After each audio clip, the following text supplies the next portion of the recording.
اذا ذکرت ربک فی القرآن وحدہ ولوا علی ادبارہم نفورا، جب فرمایا کہ محض تیرے رب کا ذکر ہوتا ہے اس قرآن میں، صرف اللہ کا ذکر، ولو علی ادبارہم نفورا، انتہائی نفرت کے ساتھ پیٹ پھیر کر یہ چلے جاتے ہیں۔ یہ کہتے ہیں کہ صرف قرآن اور صرف اللہ کا ذکر،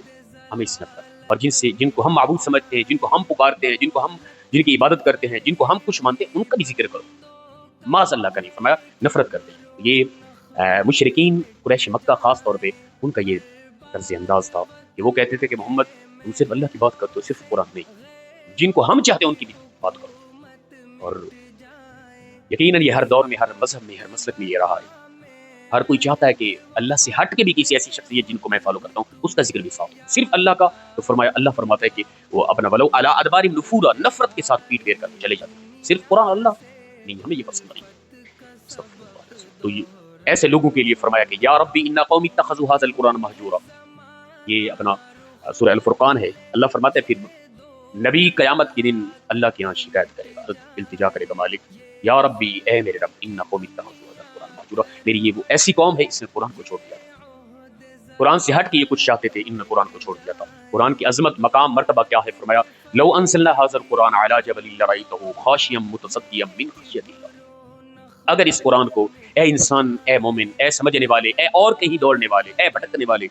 راہ راست اگر چاہتا ہے، سیدھی راہ چاہتا ہے، اللہ تک پہنچنا چاہتا ہے، اللہ کی حقیقت کو سمجھنا چاہتا ہے، تو پھر یہ قرآن ہے۔ اس قرآن کو ہم نے تیری طرف نازل کیا، اگر اس کو ہم پہاڑوں کی طرف نازل کرتے تو پہاڑوں کا کیا شر ہوتا، ہٹ کے ریزہ ریزہ ہو جاتا ہے نا۔ ورتل قرآن ترتیلا، محبت کے ساتھ ترتیل سے اس قرآن کی تلاوت کیا کر۔ الذین آتیناھم الکتاب یتلونہ حق تلاوت، اس ہماری کتاب قرآن کی تلاوت ایسے کیا کر جس طرح اس کے قرآن کی تلاوت کرنے کا حق ہے۔ واعتصموا بحبل اللہ، یہ اللہ کی رسی ہے، مضبوطی سے تم سب کے سب اس قرآن کو تھامو۔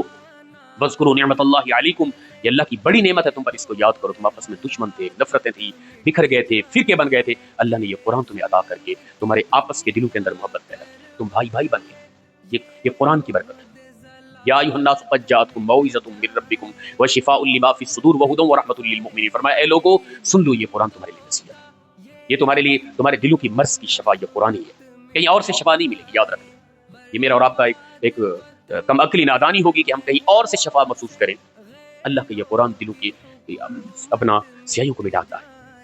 اگر راہ راست سچ تو یہی ہے۔ اور فرمایا کہ یہ رحمت ہے اور یہ شفا ہے تمہارے دلوں کی، اور یہ مومنین کے لیے خاص طور پہ اللہ تعالیٰ کی نعمت ہے۔ تو قرآن کی طرف فرمایا متوجہ ہو جاؤ، اور یہ حقیقت ہے کہ جب سے قرآن سے رخ موڑا، قرآن کو خاص اہمیت نہ دی، اللہ کی نازل کردہ کتاب جو مکمل طور پہ ہدایت تھی۔ اور یاد رکھیں کائنات کی کوئی کتاب اٹھائیں، ہمارے ہاں اسلام کے دامن میں جو کتابیں ہیں ان کے اندر سب سے مستند کتاب حدیث مبارکہ کی بخاری شریف ہے۔ کوئی بھی دنیا کا عالم نہیں کہہ سکتا کہ بخاری کے اندر جو کچھ لکھا ہے بالکل صحیح ہے۔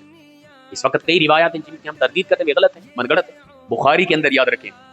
لیکن صرف قرآن ایک ایسی کتاب ہے، شروع ابتدا۔ اچھا کوئی بھی کتاب اٹھائیں اس کے لاسٹ میں لازماً مصنف لکھ رہا ہے کہ میں انسان ہوں، مجھ سے خطا ممکن ہے، اگر اس میں کوئی غلطی کوتاہی تو ہمیں آگاہ کرے،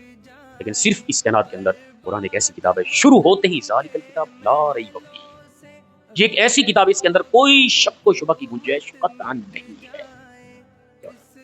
تو خدا را آن کیمرہ سمجھیں، قرآن کی طرف متوجہ ہو جائیں، نہ سمجھو گے تو مٹ جاؤ گے مسلمان، تمہاری داستان تک نہ ہوگی۔ ممکن ہے زمانہ رخ بدلے، یہ دور ہلاکت مٹ جائے، یہ ظلم کی دنیا کروٹ لے، یہ عہد ضلالت مٹ جائے۔